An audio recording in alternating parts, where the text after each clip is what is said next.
What up, boys, and welcome back to another video. So as always, every single Wednesday I upload a video from the series 100 runs. So if it's a dungeon, I've done it for 100 times and saved all the loot. And if it's an open world farm, I've done the open world farm for 10 hours and saved all the loot. So in today's video, I've done 100 runs of LBRS, one of my all-time favorite dungeons. So while I discuss why you should do LBRS and what could potentially drop, I'm also going to show you guys the route that I do, because LBRS, many people don't do it because they don't know how to run it. There's so many ways you could do the dungeon, right?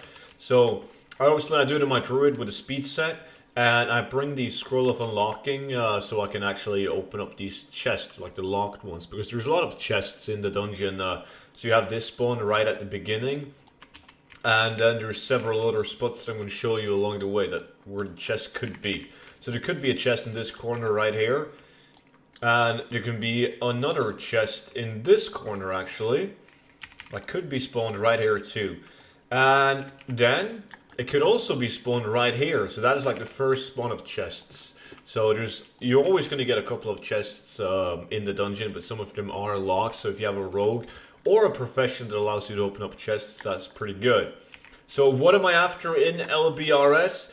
LBRS doesn't have any specific items that only drops in LBRS, besides from the Arcanite Champion and the Arcanite Reaper. Those are plants, blacksmithing plants, and the Arcanite Champion is the best one, and it can only drop from the last boss in the dungeon, so you definitely should do the entire run.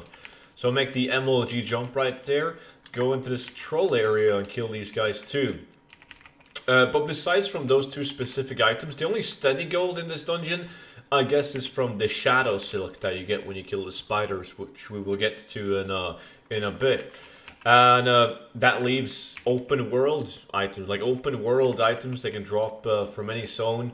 And in this dungeon, these guys are obviously high enough level to drop the Skull Flame Shield, the Cloud Keepers, Orb of Deceptions, and Destinies, like that kind of stuff. Green items is actually not that bad. It really depends on what realm you play on, but I'm going to show you guys like a couple of set pieces that's actually pretty decent from this dungeon. I sell them constantly, and if you're just starting out selling mods, you should definitely get them up on the auction house. And when people buy them, they tend to buy the entire set. So it's actually great to have it up on the auction house.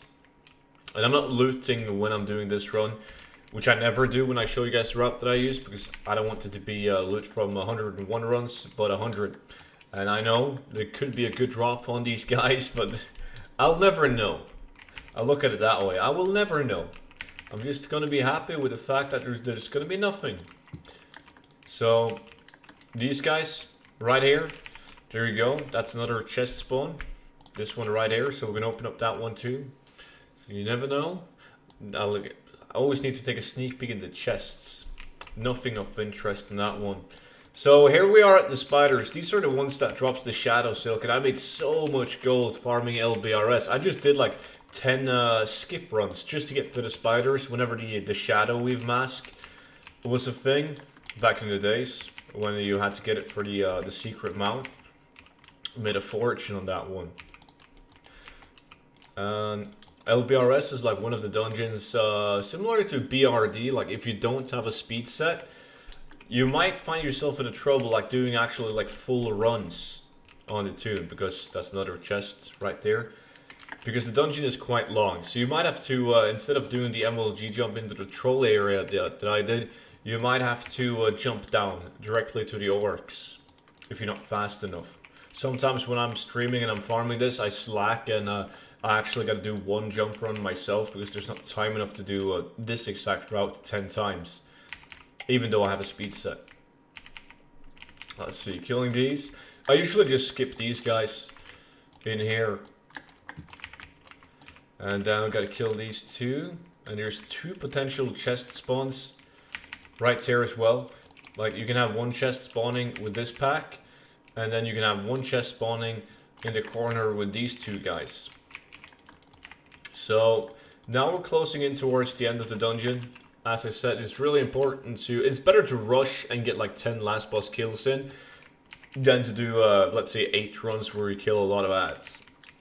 because you really want the Arcanite Champion to drop from this guy. And absolutely nothing. And then I just use my Dreamwalk to get in and out of the dungeon and reset, and that's it for the run. So it's really simple stuff. The dungeon, just as long as you look at this video once and you like copied my run once, I think that the route is going to stick. When it comes to the loot, as I said, one of my favorite dungeons, but that's not necessarily because of the loot. I just think it's a fun dungeon to farm, and this is what I ended up with after doing it 100 times. So this is one of the items that I've sold a shit ton of. Right now, because my realm is just filled with farmers, it's only 92 gold with a 3.4k market value. And then you have the leggings. As you guys can see, I've sold 10 of them recently for an average of 673 gold. So that's really bad. But I've also sold it for more than market value. But look at the sell rate on these items. It's actually really, really high. It's just messed up value in my realm. And then you have the imbued. Like, it's the Ebonhold and the imbued. And then you also have the Alabaster. Those are the set items that you should look after. Like, always keep all of the Alabaster, the imbued, and the Ebonhold items. And then you have some random greens that tends to sell really well. Look at the sell rate on this bad boy.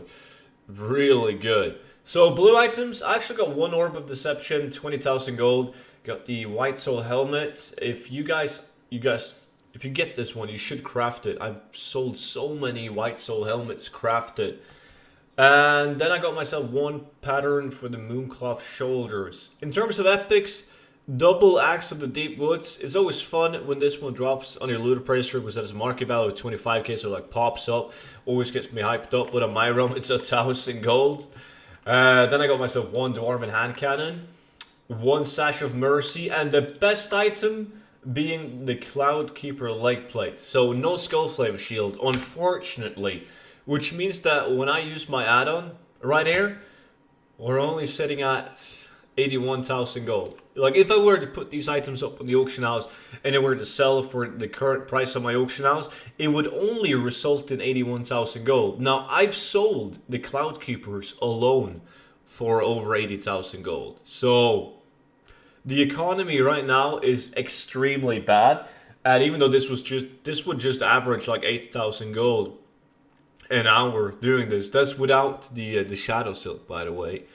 I still would recommend you to do LBRS. It's a great dungeon to fill up the auction house. The only reason why I only have a few pieces out of these sets is because the pieces of my realm are extremely low in value. Like, I already have a bunch of them up on the auction house, like multiple duplicates, and I just don't want more, so I've just vendored them instead until the market kind of gets better. But LBRS will probably always be one of my top dungeons to do. Love that place. But that was it for today's 100 runs. So hopefully you liked it. And if you did, make sure to press that thumbs up. It really helps out my channel and I appreciate it a shit ton. And I will see all of you guys back in tomorrow's video. Until then, bye bye.